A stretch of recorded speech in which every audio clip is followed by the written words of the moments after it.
Old Comic Guy coming at you with another comic haul.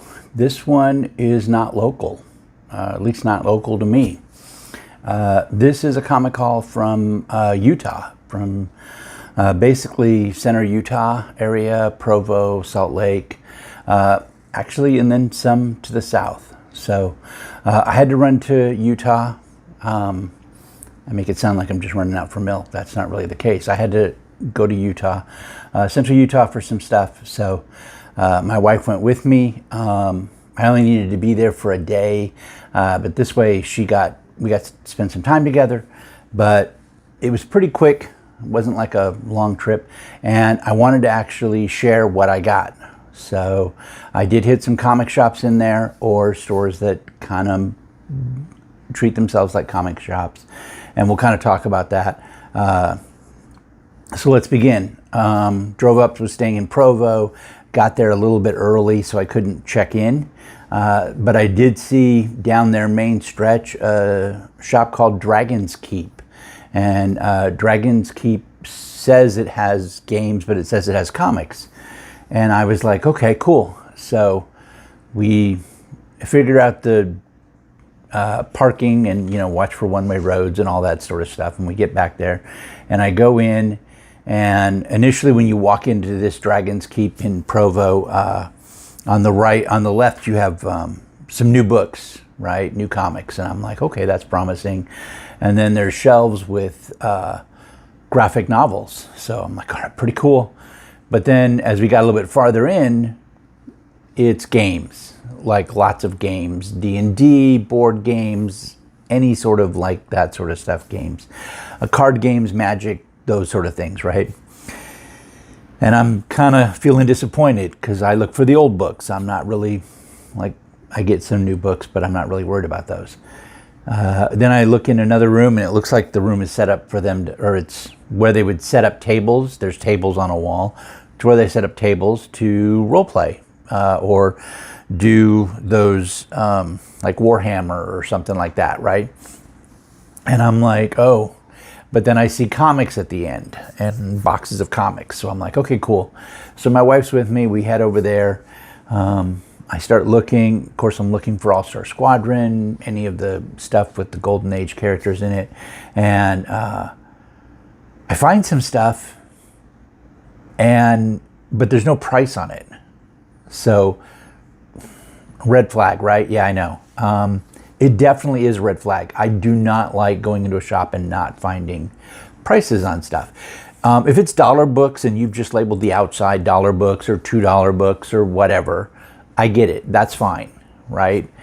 But there's nothing on any of these. And I'm like, okay, let me look and just see if I find any and see what they're charging. So I'll share what I found and then I'll kind of walk through how they ring me up.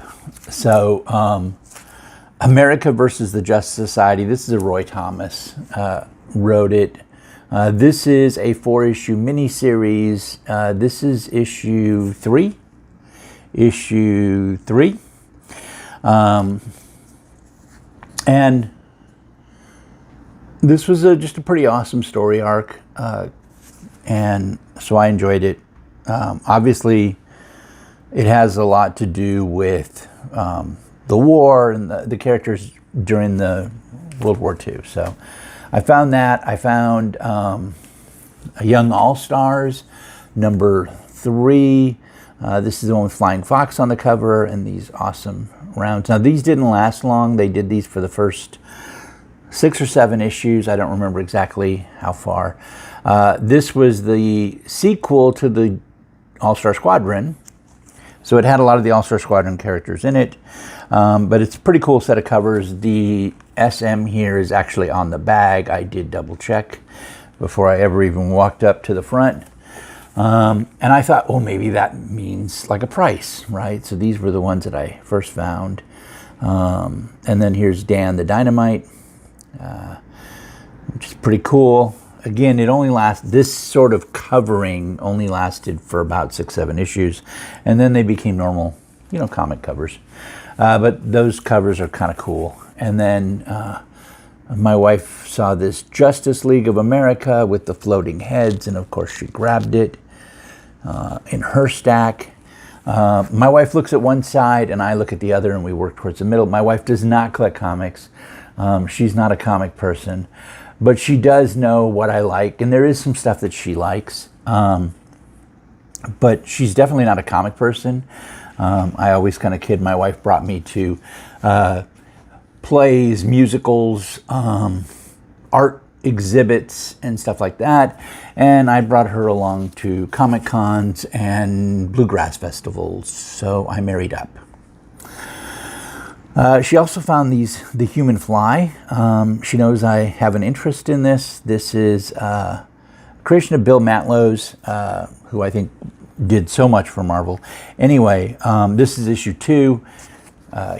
This character, issue 3, is loosely based on a real life character, real life person who was in a guy who was in a car wreck. I think his wife and kid died, and he was crippled, and they said he'd never walk. And not only did he go on to walk, he kind of became a stunt man, a stunt performer. Not like a Jackie Chan stunt man a stunt man in movies, but like an Evel Knievel sort of stunt guy. So he would do stunts, and the proceeds from his shows would go to help kids that were injured. And I think that was an amazing story. And so this character actually fights crime, but he's a stunt man, kind of the same situation. So I think that's really cool. I did find a pretty cool Black Lightning number 2. I actually did not realize this when I picked it up, or really just was like, oh, this is cool, and put it in the pile. There's 2 of them, which is pretty cool. So 2 of these, not on purpose, but that's cool. They also didn't notice it when she rang me up at the counter, so that's nice.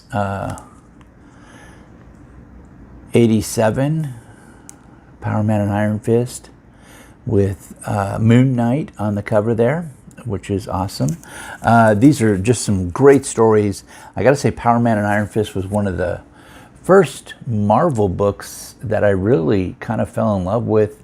I actually didn't even know about the Invaders for Marvel. Like, I knew about the X-Men.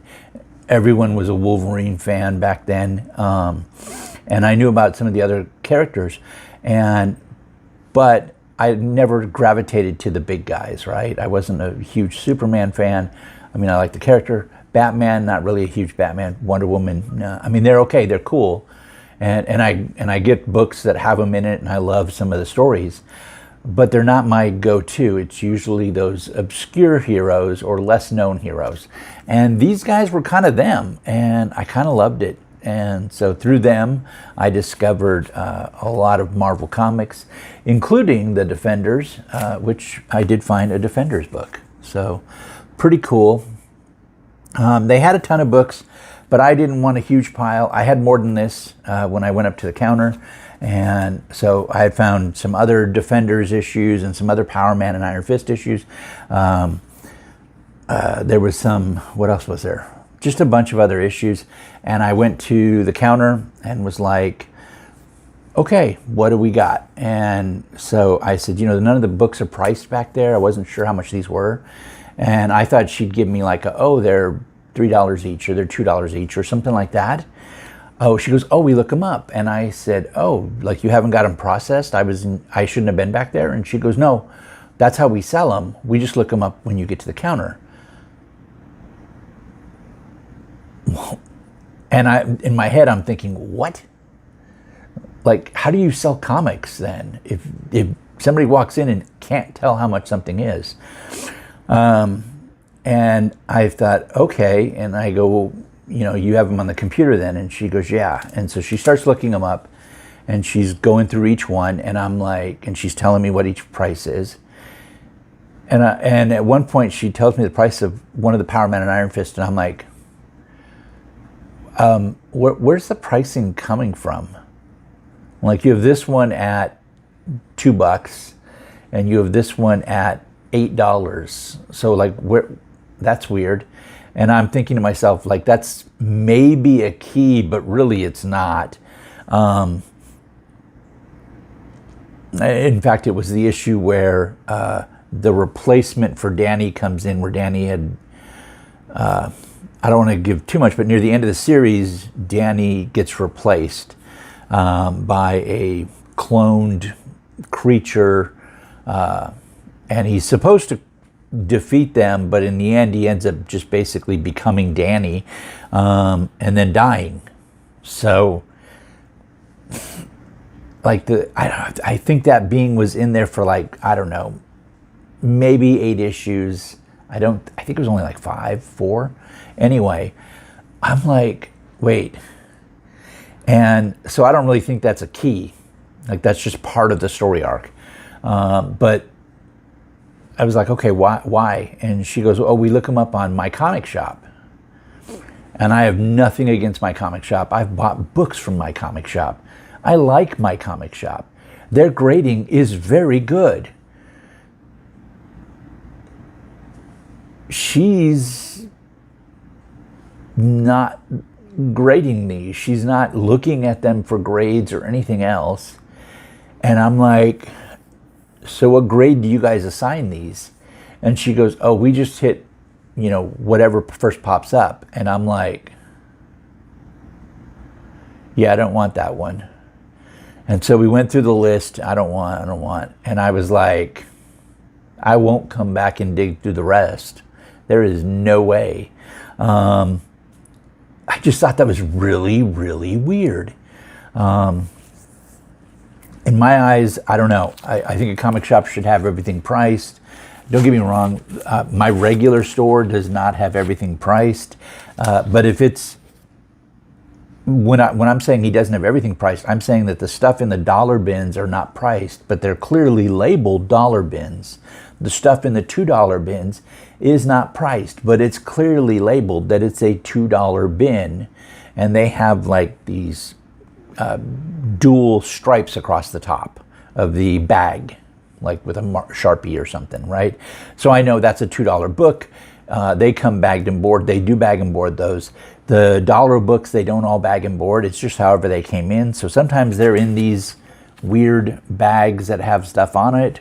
And the old, not weird, they're just old, right? That I will need to bag and board. But I thought that was really strange for them to just have everything there and look each piece up. One, if you bought a lot, like I do from my regular comic shop, or I have for some of these other shops, I would tie up that line and there'd be nobody getting through. Like, that's just bad for business. Anyway, that was the store. I wasn't impressed. If you are a gamer or something, it might be a wonderful place to go. But as a comic book collector and fan, it was not where I would go. That being said, it might be great for new books and all that other stuff, but not for me. That was Dragon's Keep.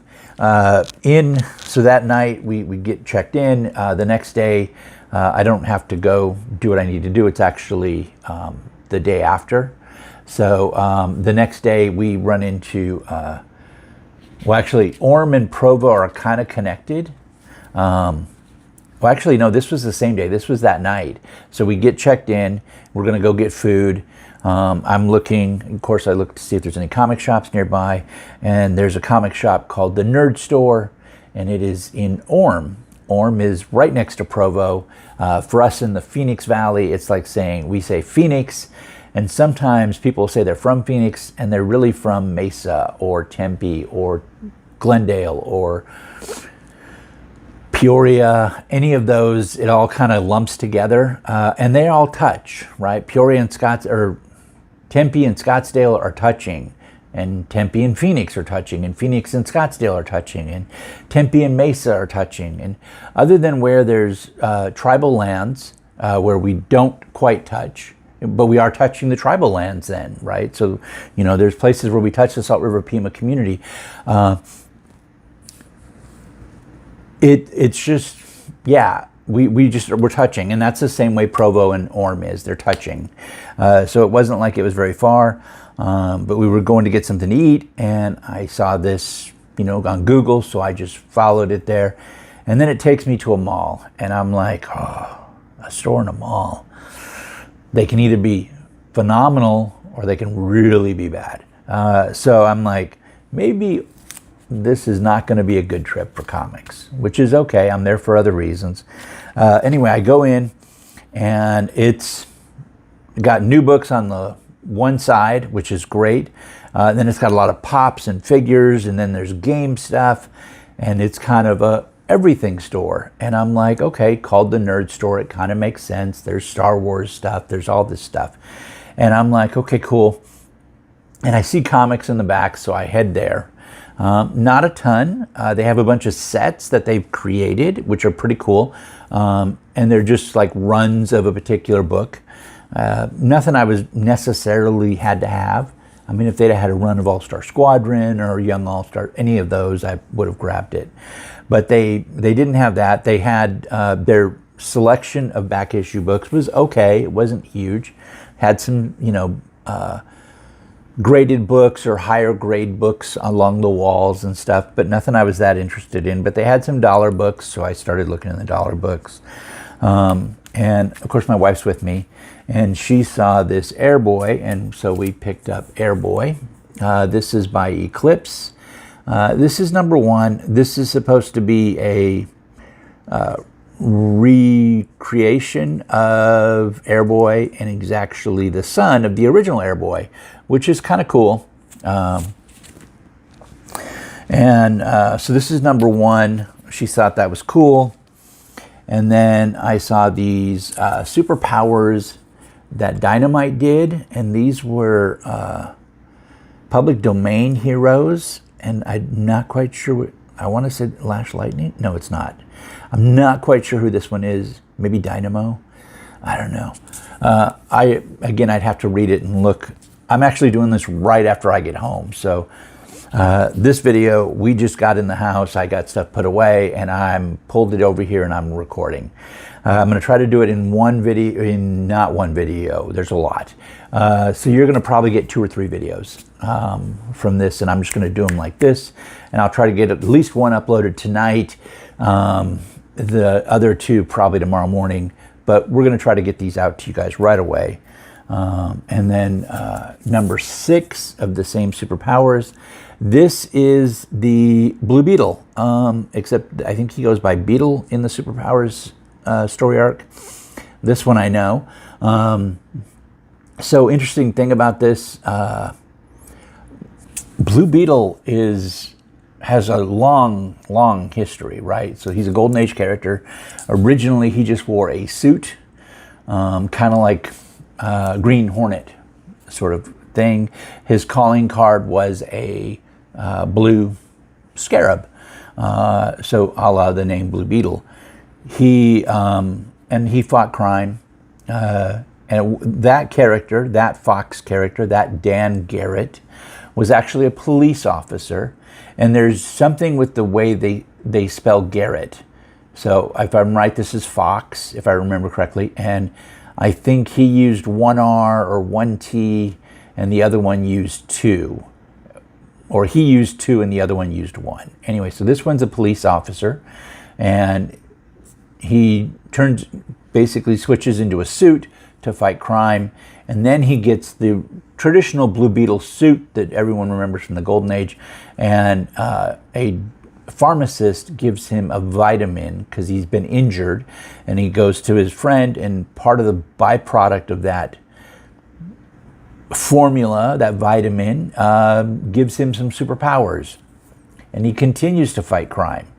Well, then fast forward, they revamped the character, and so this was the character in like the big 3 books, and then they revamped the character, and Dan Garrett's an archaeologist who found a scarab. Same Dan Garrett, different Dan Garrett now. It's basically they ignored the previous edition and said this is how it works. And he got powers from the scarab by saying Kaja Da or something like that, which is actually what continues to be used in DC, but he doesn't have to say that now. That's the name of the beetle or something. Anyway, he would say that and he would gain these superpowers, and he fought crime.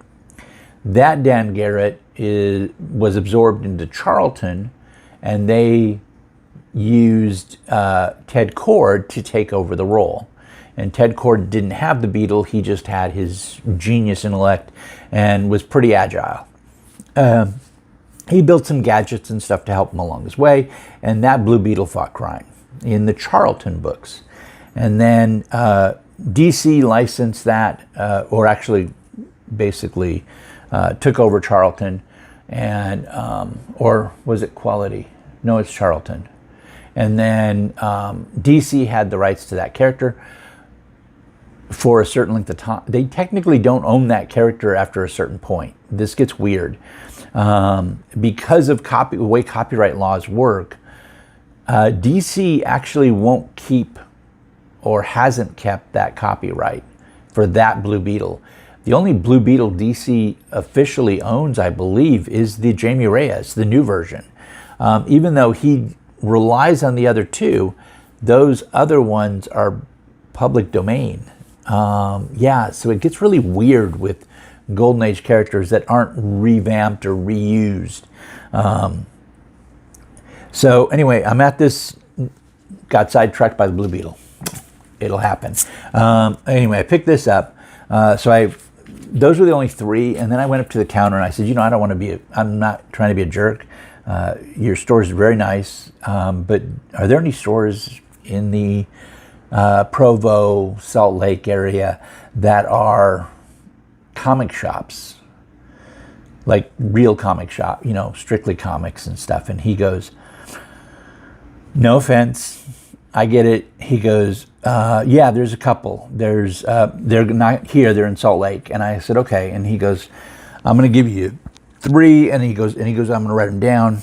And he grabs a Post-it and he writes them down. And he goes, the first one I'm going to suggest is Dr. Volts. And we actually now own the Nerd Store. The guys who own the Nerd Store now actually own that also. It was, the guy had been in business the longest, a long time, like 30 years. And so he's got the best set of backstock and older books that you're looking for. And I said, okay, cool. And he gives me that guy's name. And then he says, the next one is not one that we are involved in at all. He goes, but it's been around for about 20 years and it's called Black Cat Comics. And I was like, okay, that's cool. One, it's really nice when a comic shop is willing to suggest another store that may have that. I think that's beautiful. It happens here in the Valley with some stores, but not all of them. And I've been suggested, I've been looking for something and somebody will suggest I go up to Drawn to Comics, or that I go see Greg's Comics, or Fantastic. They'll suggest other stores, which I think is really cool, just because they know what I'm looking for. And if they don't have it, or they're not sure when they're going to get it, they have no problem suggesting somebody else. And I think that's amazing. And then the other thing he suggested was their main Nerd Store, which is also in Salt Lake and in a mall. But it has a ton of back issues, and that's where everything goes before it gets distributed out. So as he said, any new collection is going to be in that store first, then it goes to Dr. Volts, and then it goes to the other locations. And I guess there's a couple of other locations. So I was like, all right, thanks. I will do that, but not tonight. Obviously, it was getting late.